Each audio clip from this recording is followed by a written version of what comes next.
world's largest retailer introduces additional measures to help curb opioid abuse. Thanks for joining us. I'm Jennifer Piñate. And I'm Chad Mira. KNWA's Lauren Craycall joins us live in studio tonight. Lauren, what are the new policies?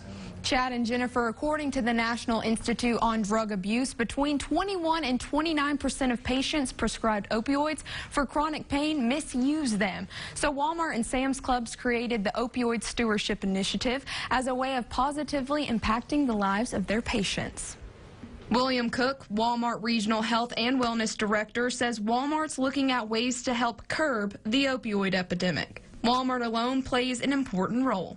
We've got around 17,000 pharmacists. Cook says one of the key factors Walmart started implementing was restricting initial acute opioid prescriptions to no more than a 7-day supply. That helps ensure a new user isn't getting too strong of a dose. If you think about a prescription for a broken bone or, some emergent need that you have, there could be a wide range of the strength of medications that a physician might prescribe. Another factor, creating a safe way for users to dispose of extra medication. Cook says Walmart is doing this through Dispose RX, which comes free with each opioid prescription. It allows a patient to mix this little packet with their remaining pills, shake it up, and it turns into a gel, which is biodegradable, and they can throw it away, but it prevents someone from getting a hold of those medications and using them after the fact. Walmart is also trying to get Narcan in as many hands of patients as they can, requiring their pharmacists to teach their patients about it and recommend it.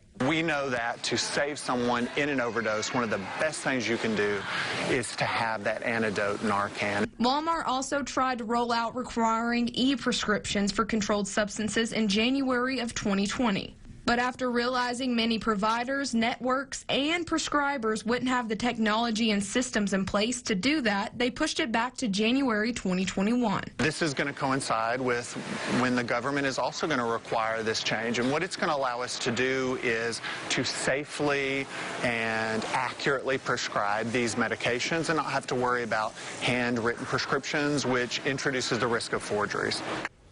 Cook says Walmart doesn't want to negatively affect patients who have legitimate medical needs. So as they wait for everyone else to get ready on board, they will continue to ask their pharmacists to use their professional judgment when evaluating these types of prescriptions. Live in studio, Lauren Craycall, KNWA Northwest Arkansas News.